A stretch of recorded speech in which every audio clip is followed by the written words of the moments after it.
একজন আলেমের ভুল ধরবেন ওই রকম সমপর্যায়ের আরও একজন আলেম। মিলাদ কোরআন শরীফে নাই, আমি কোরআন শরীফ পড়তে যাই, মিলাদ কোরআন শরীফে ভাই 21 পারার সূরা। আপনাদের মনে আছে নিশ্চয়ই 11 তারিখ শুক্রবার জুম্মার নামাজের পরে বিল্লাল নামের একজন তরকারি বিক্রেতা মসজিদের ভিতরে ঢুকে মসজিদের ইমাম সাহেবকে কোপালেন।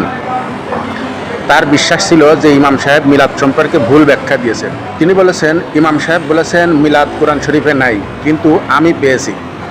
আপনারা কি খেয়াল করছেন এই কথাটা?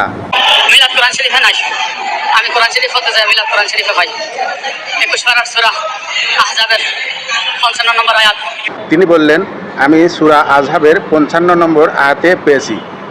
তো চলুন তাহলে একটু 55 নম্বর আয়াতটা দেখে আসা যাক।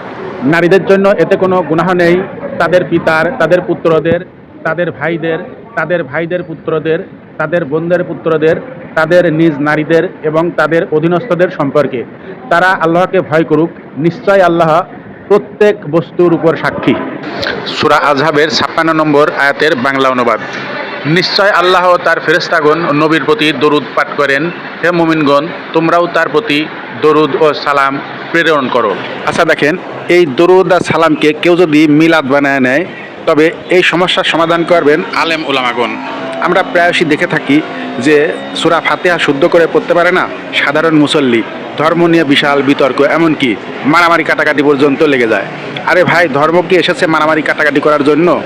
ধর্ম তো এসেছে আপনার ধর্ম দিয়ে নিজেকে সাজানোর জন্য, পরিবারকে সাজানোর জন্য, সমাজকে সাজানোর জন্য, শান্তি শৃঙ্খলা বজায় রাখার জন্য। 15 থেকে 20 বছর পড়াশোনা করার পরে একজন মানুষ আলেম হয়। আলেম হওয়া এত সহজ না ভাই, অনেক কঠিন ব্যাপার। তো আমরা 2-1 লাইন আরবি পড়াশোনা করে আমরা যদি একজন আলেমের ভুল ধরতে যাই তাহলে কি হলো? একজন আলেমের ভুল ধরবেন ওই রকম সমপর্যায়ের আরও একজন আলেম।